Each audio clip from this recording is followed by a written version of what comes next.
नमस्कार, स्वागत है आप सभी का डीडी न्यूज पर। मैं हूं आपके साथ भावना नैयर। आप देख रहे हैं न्यूज़ 18। शुरुआत करते हैं बुलेटिन की टॉप हेडलाइंस के साथ। प्रधानमंत्री नरेंद्र मोदी आज दिल्ली में कई विकास परियोजनाओं का करेंगे उद्घाटन और शिलान्यास। आर्थिक रूप से कमजोर वर्ग को सौंपेंगे 1675 नवनिर्मित फ्लैटों की चाबी।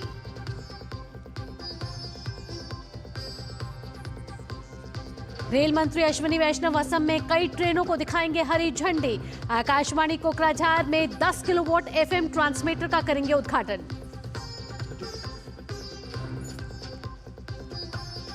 संभल में वक्फ का बड़ा फर्जीवाड़ा आया सामने। निर्माणाधीन पुलिस चौकी को बताया वक्फ की संपत्ति।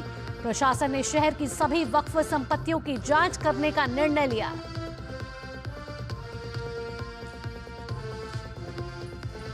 पहाड़ों से लेकर मैदान तक भयंकर ठंड। पूरे उत्तर भारत में शीतलहर का अलर्ट।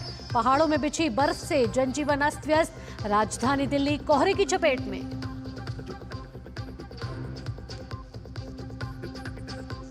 और खेल की खबरों में सिडनी टेस्ट में ऑस्ट्रेलिया के खिलाफ पहले बल्लेबाजी करने उतरी भारत की खराब हुई शुरुआत। यशस्वी जायसवाल और केएल राहुल क्रमशः 10 और 4 रन बनाकर लौटे पेविलियन।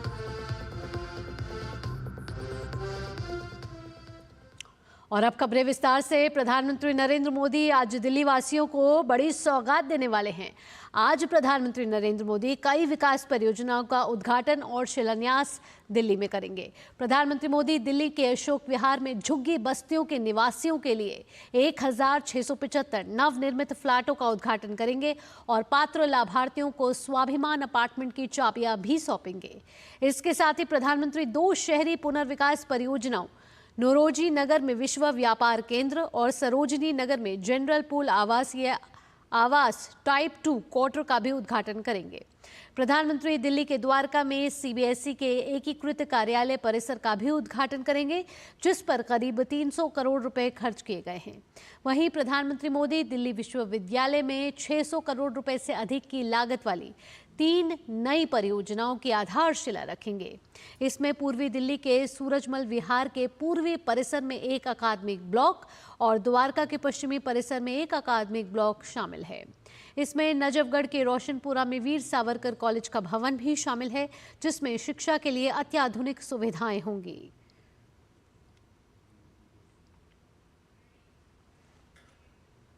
राजधानी में झुग्गियों में रहने वाले लोगों के लिए ये मौका किसी त्योहार से कम नहीं है।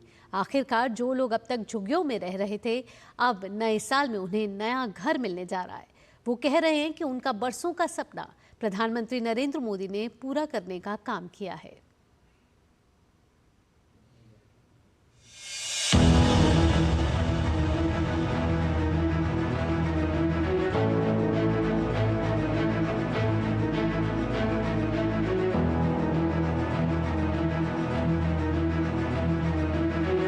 नववर्ष के अवसर पर प्रधानमंत्री नरेंद्र मोदी दिल्ली की झुग्गियों में रहने वाले लोगों को बड़ी सौगात देने जा रहे हैं।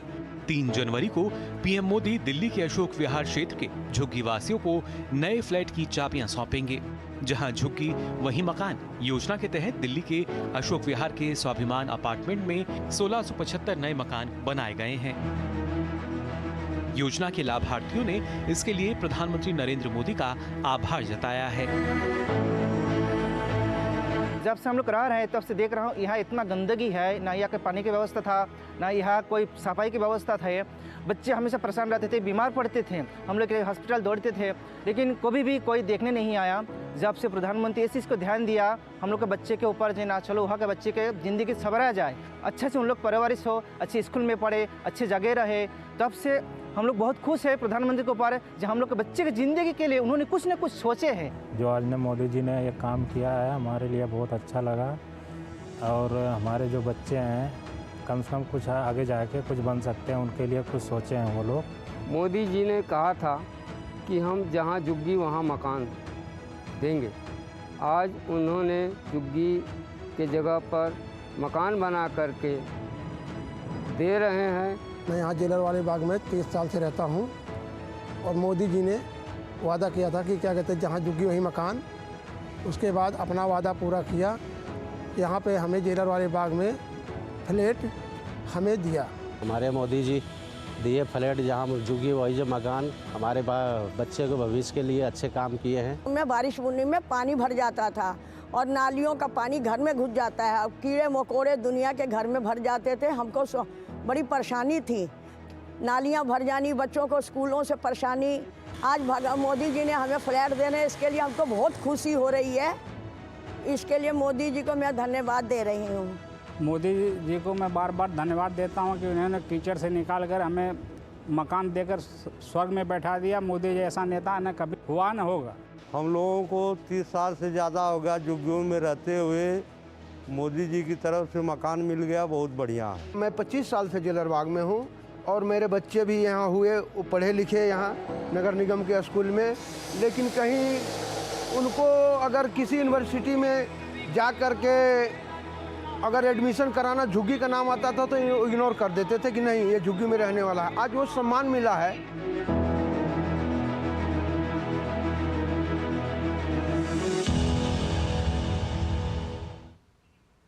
बढ़ते आगे, प्रधानमंत्री नरेंद्र मोदी की ओर से अजमेर दरगाह पर चादर चढ़ाई जाएगी। पीएम मोदी से अजमेर दरगाह के लिए मिली चादर को लेकर केंद्रीय मंत्री किरण रिजिजू और बीजेपी अल्पसंख्यक मोर्चे के राष्ट्रीय अध्यक्ष और अल्पसंख्यक मोर्चे की मीडिया प्रभारी यासिर जिलानी निजामुद्दीन औलिया दरगाह पर जाएंगे। पीएम से प्राप्त चादर को निजामुद्दीन औलिया दरगाह में ले जाने के बाद अजमेर दरगाह पर पेश की जाएगी। राष्ट्रपति द्रौपदी मुर्मू आज कर्नाटक के 1 दिवसीय दौरे पर रहेंगी। कर्नाटक में अपने 1 दिवसीय प्रवास के दौरान राष्ट्रपति बेंगलुरु में राष्ट्रीय मानसिक स्वास्थ्य और तंत्रिका विज्ञान संस्थान यानी कि निमहांस के स्वर्ण जयंती समारोह की शोभा बढ़ाएंगे। दिल्ली लौटने से पहले वह बेलगावी में KLE कैंसर अस्पताल का भी उद्घाटन करेंगे। केंद्रीय रेल, सूचना एवं प्रसारण, साथ ही इलेक्ट्रॉनिक्स एवं सूचना प्रौद्योगिकी मंत्री अश्विनी वैष्णव आज असम के दौरे पर रहेंगे। अपनी यात्रा के दौरान केंद्रीय मंत्री असम में कनेक्टिविटी बढ़ाने और बुनियादी ढांचे के विकास को बढ़ावा देने के उद्देश्य से कई कार्यक्रमों में भाग लेंगे। वे गुवाहाटी रेलवे स्टेशन से Guwahati new Lakhimpur Janshatabdi express, new Bongaigaon Guwahati passenger train और तिनसुकिया नाहरलागुन एक्सप्रेस ट्रेनों को हरी झंडी दिखाएंगे। वहीं केंद्रीय मंत्री गुवाहाटी में तितेलिया ROB का लोकार्पण भी करेंगे। इसके अलावा वे आकाशवाणी कोकराझार में 10 किलोवाट FM ट्रांसमीटर का उद्घाटन करने के साथ ही national institute of electronics and information technology NIE-LIT deemed university का वर्चुअल उद्घाटन करेंगे। केंद्रीय मंत्री जगी रोड स्थित टाटा सेमीकंडक्टर फैक्ट्री का दौरा करने और पूर्वोत्तर सीमांत रेलवे की चल रही परियोजनाओं की समीक्षा भी करेंगे। खबर उत्तर प्रदेश के संभल से आ रही है, जहां वक्फ के नाम पर बड़ा फर्जीवाड़ा सामने आया है। संभल की जामा मस्जिद के करीब बन रही पुलिस चौकी की संपत्ति पर विवाद उठाने के बाद प्रशासन ने इस शहर की सभी वक्फ संपत्तियों की जांच करने का निर्णय लिया है। कुछ लोगों ने पुलिस चौकी का निर्माण होने वाली भूमि को वक्फ संपत्ति बताते हुए दावा किया था। इसके बाद दस्तावेजों की जांच की गई थी। जांच में लोगों की ओर से पेश किए गए सभी दस्तावेज वैध नहीं मिले थे।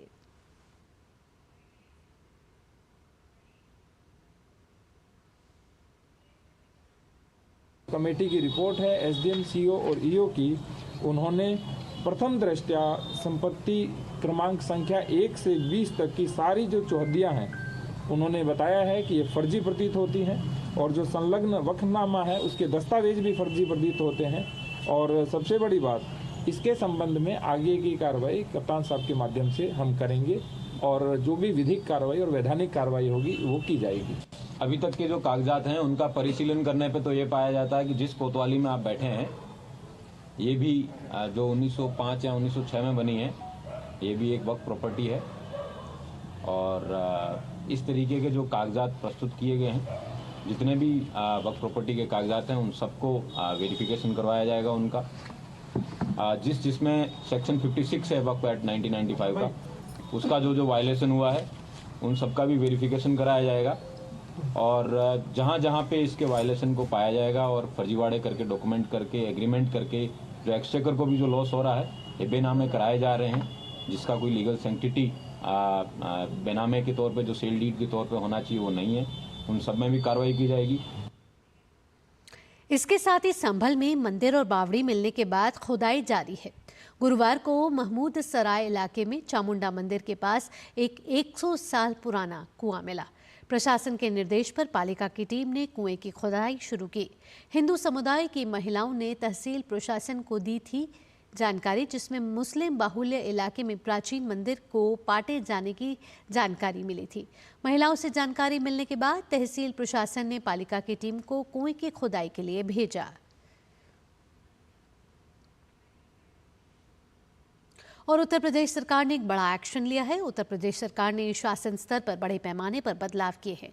इस बदलाव के तहत 46 IAS अफसरों के कार्यक्षेत्र में परिवर्तन किया गया है। संजय प्रसाद को उत्तर प्रदेश सरकार ने महत्वपूर्ण जिम्मेदारी सौंपते हुए प्रमुख गृह सचिव के पद पर नियुक्त किया है। वह वर्तमान में मुख्यमंत्री कार्यालय में प्रमुख सचिव के पद पर कार्यरत हैं। माना जा रहा है कि सुरक्षा और कानून व्यवस्था को और अधिक प्रभावी बनाने के उद्देश्य से संजय प्रसाद की तैनाती की गई है। वैभव श्रीवास्तव को गृह सचिव के पद पर नियुक्त किया गया है। वहीं अजीत कुमार को कृषि विभाग के सचिव पद पर नियुक्त किया गया है। राजेश कुमार सिंह 1 को प्रमुख सचिव होमगार्ड बनाया गया है। अनुज कुमार झा को नगर विकास का सचिव बनाया गया है। आलोक कुमार 2 को अवस्थापना एवं औद्योगिक विकास विभाग का प्रमुख सचिव बनाया गया है। नरेंद्र भूषण को प्रबुद्ध शिक्षा विभाग का प्रमुख सचिव बनाया गया है। इसके अलावा NK सुंदरम को बेसिक शिक्षा के प्रमुख सचिव के पद पर से हटा दिया गया है। इन फेरबदल से राज्य के प्रशासनिक ढांचे में नई ऊर्जा का संचार होने की उम्मीद है।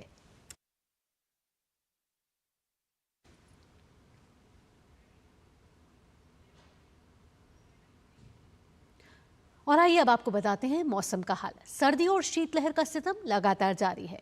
पहाड़ों में बिछी बर्फ की चादर से मैदानी इलाकों में भी पारा गिर गया है। हिमाचल प्रदेश के ऊपरी क्षेत्रों में न्यूनतम तापमान 0 से काफी नीचे दर्ज किया जा रहा है। 4 से 7 जनवरी तक पहाड़ी राज्यों में बारिश के साथ भारी बर्फबारी और उत्तराखंड में हल्की से मध्यम बर्फबारी होने की संभावना है। ये 4 तस्वीरें आपके सामने हैं उत्तर प्रदेश, राजस्थान, बठिंडा और दिल्ली की, जहां इस समय शीतलहर का प्रकोप जारी है। और आपको बता दें कि दिल्ली में आज सुबह घना कोहरा छाया रहा और ठंड बढ़ी है। कई जगहों पर विजिबिलिटी कम रही और यातायात में बाधित हुआ। वहीं ये तस्वीरें अयोध्या की, जयपुर की, पंजाब की और दिल्ली की आपके सामने, जहां कड़कड़ाती सर्दी के साथ घना कोहरा छाया रहा।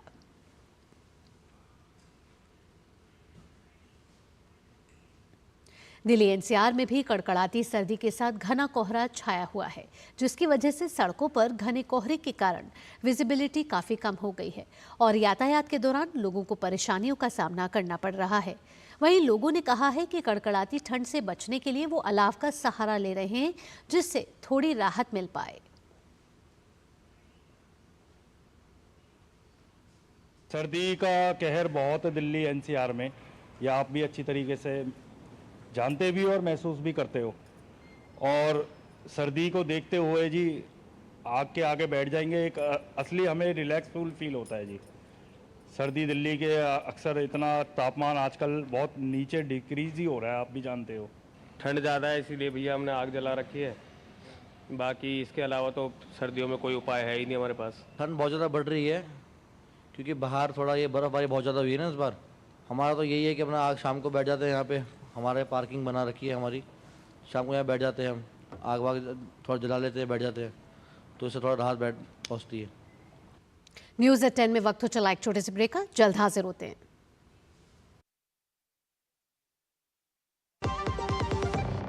आज सुनो, खाने में कोई स्वाद नहीं है। अरे किफायती लाल सस्ते वाले दाल मसाले स्वाद हुआ बेकार, एकदम बकवास। इधर कीमती लाल को देखो खाना बना कमाल, MDH की हल्दी मिर्ची धनिया करे कमाल। ये रंग दे, ये खुशबू दे, ये तीखा, ये कम पड़े, समझे किफायती लाल। क्या निराला MDH मसाला।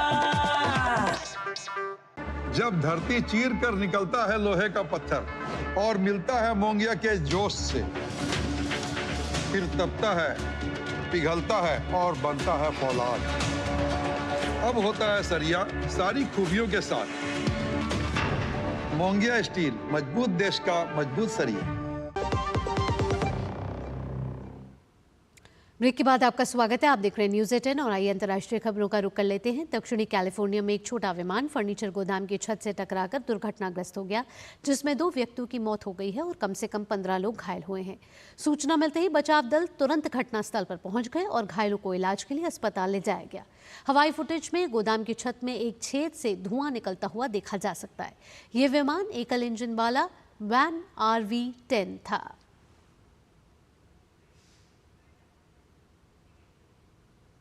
और अब खबर दक्षिण कोरिया से आ रही है, जहां महाभियोग का सामना कर रहे दक्षिण कोरिया के अपदस्थ राष्ट्रपति यून सुक योल की मुश्किलें बढ़ती हुई नजर आ रही है।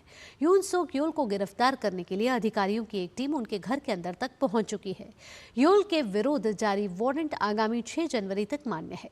कोरिया का संवैधानिक न्यायालय योल के महाभियोग मामले पर पहली सुनवाई करने वाला है। वहीं दक्षिण कोरिया के निलंबित राष्ट्रपति के समर्थक उनकी गिरफ्तारी के विरोध में उनके घर के बाहर डटे हुए हैं। यून सुक योल के घर के बाहर समर्थकों और जांच एजेंसियों के बीच संघर्ष की स्थिति उत्पन्न हो गई है। योल के वकीलों का कहना है कि उनके खिलाफ ये मुकदमा गैर कानूनी है। दरअसल यून सुक योल ने एक अप्रत्याशित कदम उठाते हुए बीते साल 3 दिसंबर को देश में मार्शल लॉ लागू किया था। हालांकि ये ज्यादा देर तक प्रभावी नहीं रहा, लेकिन इसके बाद देश में योल के खिलाफ माहौल बन गया। इसके बाद देश की संसद ने योल पर महाभियोग लगाते हुए उन्हें निलंबित कर दिया था। केंद्र सरकार ने इलेक्ट्रिक वाहनों को अपनाने की दर को बढ़ाने के लिए लाई गई फेम 2 स्कीम के तहत 16.15 लाख इलेक्ट्रिक वाहनों को इंसेंटिव दिया है। इसमें 14.27 लाख इलेक्ट्रिक दोपहिया वाहन, 1.59 लाख इलेक्ट्रिक तिपहिया वाहन, 22,548 इलेक्ट्रिक गाड़ियां और 5,131 ई बस शामिल हैं। इसके अलावा 10,985 EV सार्वजनिक चार्जिंग स्टेशन स्वीकृत किए गए हैं, जिनमें से 8,812 स्थापना के लिए आवंटित भी कर दिए गए हैं। भारी उद्योग मंत्रालय ने बताया है कि 31 अक्टूबर 2024 तक कुल 8,844 करोड़ रुपए खर्च किए गए हैं और इसमें से 6,577 करोड़ रुपए की सब्सिडी, 2,244 करोड़ रुपए कैपिटल एसेट्स और 23 करोड़ रुपए अन्य मदों पर खर्च किए गए हैं। योजना के दोनों चरणों के बाद कुल मिलाकर देश में अब तक EV के लिए 25,202 सार्वजनिक चार्जिंग स्टेशन स्थापित किए जा चुके हैं। कर्नाटक 5,765 EV सार्वजनिक चार्जिंग स्टेशनों के साथ सबसे आगे है। इसके बाद महाराष्ट्र 3,728 के साथ दूसरे और उत्तर प्रदेश में 8,989 EV सार्वजनिक चार्जिंग स्टेशनों के साथ तीसरे स्थान पर है।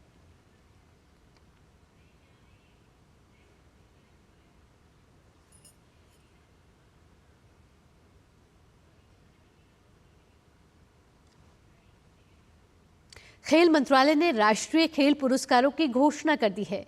ध्यानचंद खेल रत्न पुरस्कार के लिए शतरंज के विश्व champion D Gukesh, Paris Olympic में निशानेबाजी से पदक जीतने वाली Manu Bhaker, para athlete player Praveen Kumar और भारतीय पुरुष हॉकी टीम के कप्तान हरमनप्रीत सिंह हैं। प्रवीण ने पैरिस ओलंपिक 2024 में पुरुषों की हाई जंप T64 स्पर्धा में एशियाई रिकॉर्ड तोड़कर स्वर्ण पदक जीता था। इसके अलावा 32 खिलाड़ियों को अर्जुन पुरस्कार मिलना है। डी गुकेश, मनु भाकर, हरमनप्रीत सिंह और प्रवीण कुमार ये देश में खेल के वो चेहरे हैं जिन्होंने अपने खेल से विश्व स्तर पर न केवल देश का मान बढ़ाया, बल्कि अपनी कामयाबी से अपने खेलों को देश में जड़ से मजबूती देने में भी अहम भूमिका निभाई। गुरुवार को खेल मंत्रालय ने राष्ट्रीय खेल पुरस्कारों की घोषणा की। ध्यानचंद खेल रत्न पुरस्कार के लिए शतरंज के विश्व champion D Gukesh, Paris Olympic में निशानेबाजी से पदक जीतने वाली Manu Bhaker, para athlete player Praveen Kumar और भारतीय पुरुष हॉकी टीम के कप्तान हरमनप्रीत सिंह का नाम रहा। गुकेश ने पिछले महीने 12 दिसंबर को शतरंज की दुनिया का वर्ल्ड चैंपियन बनने का गौरव हासिल किया था। सिंगापुर में हुई वर्ल्ड चैंपियनशिप में गुकेश ने चीन के डिंग लिरेन को हराकर खिताब जीता था। महज 18 साल की उम्र में वो वर्ल्ड चैंपियन बने, जो कि एक वर्ल्ड रिकॉर्ड है। हरमनप्रीत सिंह की कप्तानी में भारतीय टीम ने पेरिस ओलंपिक में कांस्य पदक हासिल किया था, जबकि मनु भाकर ने पेरिस ओलंपिक में 10 मीटर एयर पिस्टल और 25 मीटर एयर पिस्टल में ब्रॉन्ज मेडल जीता था। वहीं प्रवीण कुमार ने पेरिस ओलंपिक 2024 में पुरुषों की हाई जंप T64 स्पर्धा में एशियाई रिकॉर्ड तोड़कर स्वर्ण पदक अपने नाम किया था। इन खिलाड़ियों के अलावा 32 खिलाड़ियों को अर्जुन पुरस्कार भी दिए जाएंगे, जिनमें ज्योति याराजी एथलेटिक्स से, अन्नू रानी एथलेटिक्स से, नीतू मुक्केबाजी से, स्वीटी मुक्केबाजी से, वंतिका अग्रवाल शतरंज से, सलीमा टेटे हॉकी से, अभिषेक हॉकी से, संजय हॉकी से, Jarmanpreet Singh hockey, Sukhjeet Singh hockey, Rakesh Kumar para तीरंदाजी, Preeti Pal para athletics, Jeevan ji Deepthi para athletics, Ajeet Singh para athletics, Sachin Sarjerao Khilari, Ranbir para athletics, Pranav Soorma para athletics, H Hokatosema para athletics, Simran ji para athletics, Navdeep para athletics, Nitesh Kumar para badminton, Thulasimathi Murugesan para badminton, Nithyasri Sumathy Sivan para badminton, Manisha Ramdas para badminton, Kapil Parmar para judo, Mona Agarwal para shooting, Rubina Francis para shooting, Swapnil Suresh Kusale shooting, Sarabjot Singh shooting, Abhay Singh squash, Sajan Prakash तैराकी और अमन कुश्ती से हैं। बड़ी बात यह है कि इन 32 खिलाड़ियों में से 17 खिलाड़ी पैरा एथलीट्स हैं। Sports desk, DD news. भारतीय पुरुष हॉकी टीम के कप्तान हरमनप्रीत सिंह ने खेल रत्न पुरस्कार मिलने की घोषणा पर खुशी जाहिर की है। उन्होंने कहा कि खेल रत्न मिलना खिलाड़ी को बेहतरीन प्रदर्शन करने के लिए प्रेरित करते हैं।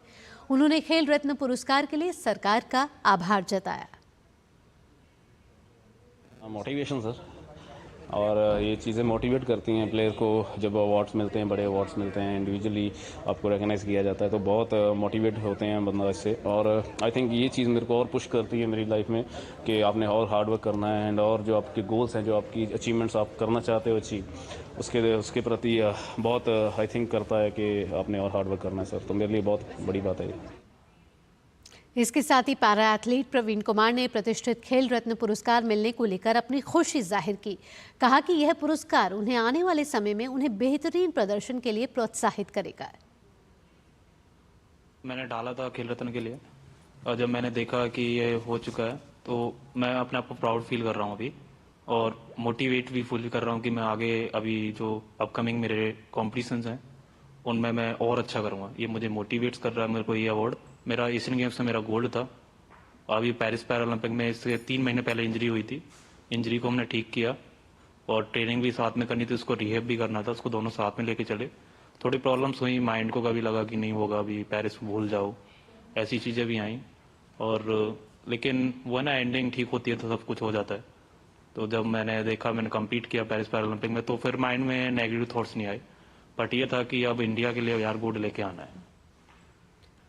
सबसे युवा विश्व champion grand master D Gukesh ने खेल रत्न पुरस्कार के ऐलान के बाद प्रधानमंत्री मोदी और खेल मंत्रालय का आभार जताया। उन्होंने कहा कि यह पुरस्कार उन्हें आने वाले समय में और अधिक मेहनत करने के लिए प्रेरित करेगा।